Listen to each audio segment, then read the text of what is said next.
Bonjour à tous et bienvenue dans cette nouvelle méditation biblique en vidéo où l'on va continuer notre parcours dans l'évangile de Luc. Ce parcours nous amène aujourd'hui à Luc 12, les versets 35 à 48 que je vous invite à lire ensemble. Restez en tenue de travail, gardez vos lampes allumées, soyez comme des serviteurs qui attendent le retour de leur maître parti pour une noce. Dès qu'il arrive et qu'il frappe à la porte, il lui ouvre. Heureux ces serviteurs que le maître, en arrivant, trouvera en train de veiller. Vraiment, je vous l'assure, c'est lui qui se mettra en tenue de travail, les fera asseoir à table et passera de l'un à l'autre pour les servir. Peu importe qu'il rentre à minuit ou vers 3 heures du matin, heureux ces serviteurs qu'il trouvera ainsi vigilants. Vous le savez bien, si le maître de maison savait à quel moment le voleur va venir, il ne le laisserait pas pénétrer dans sa maison. Vous aussi tenez-vous prêts, car c'est à un moment que vous n'auriez pas imaginé que le Fils de l'homme viendra. Pierre lui demanda, « Seigneur, cette parabole s'applique-t-elle seulement à nous, ou bien concerne-t-elle tout le monde ?» Le Seigneur répondit, « Quel est le gérant fidèle et sensé à qui le maître confiera le soin de veiller sur son personnel pour qu'il donne à chacun au moment voulu la ration de blé qui lui revient. Heureux ce serviteur que le maître, à son retour, trouvera en train d'agir comme il le lui a demandé. En vérité, je vous l'assure, son maître lui confiera l'administration de tout ce qu'il possède.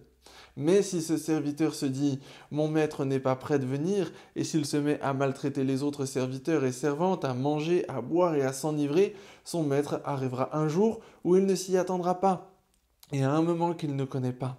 Alors le maître le punira très sévèrement et le traitera comme on traite les esclaves infidèles.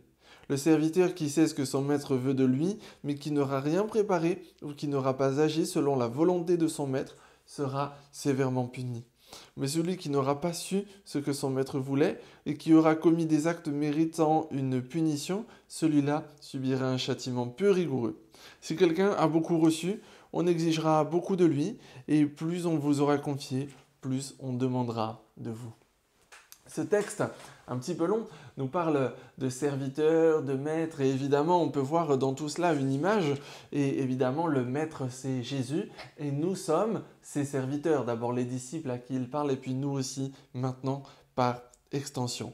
Et dans cette dynamique, Jésus nous appelle donc à le servir, à se rendre serviteur du maître qu'il est, et puis à attendre son retour. C'est la première des images qui est donnée ici. Nous nous trouvons aujourd'hui comme ces serviteurs qui attendent le retour de leur maître. Nous savons qu'il va revenir à un moment, nous ne savons pas exactement quand, nous ne savons pas exactement à quelle heure, pour reprendre les termes de ce texte, mais nous attendons. Et Jésus va mettre en avant une attente qui n'est pas une attente passive, mais c'est une attente qui veille. Et c'est à cela que nous sommes appelés en attendant le retour de Jésus dans ce monde. C'est une veille. Non pas veiller seulement de manière passive, mais veiller de manière complètement active. Et c'est ce que l'on voit dans la suite, lorsque il nous est parlé de ce maître qui part et qui donne pour rôle à son serviteur de gérer ses biens, ses affaires, de gérer les autres serviteurs. Nous avons des choses à faire en attendant le retour de Jésus. Nous avons des choses à accomplir. Notre attente ne doit pas être une attente où on se croise les bras et on dit maintenant il va revenir. Jésus s'en va et il s'en va en nous laissant une mission. Et c'est très important aussi, on voit dans la fin de ce passage une différence entre ceux qui ne font pas ce que le maître a demandé alors qu'il savait très bien ce qu'il devait faire et ceux qui ne le font pas parce que peut-être ils ne savaient pas très bien ce qu'ils étaient censés faire. Mais nous, en tant que chrétiens, nous avons dans ce livre, dans la Bible, toute une suite de choses, toute une suite d'enseignements de la part de Jésus qui nous donne de manière assez claire ce que nous sommes censés faire dans cette attente.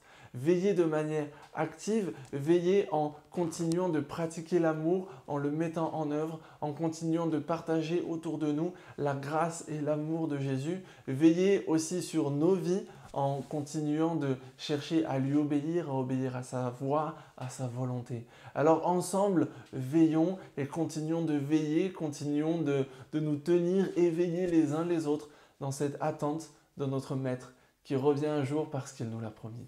Je vous souhaite une très bonne journée et je vous dis à bientôt pour une nouvelle méditation.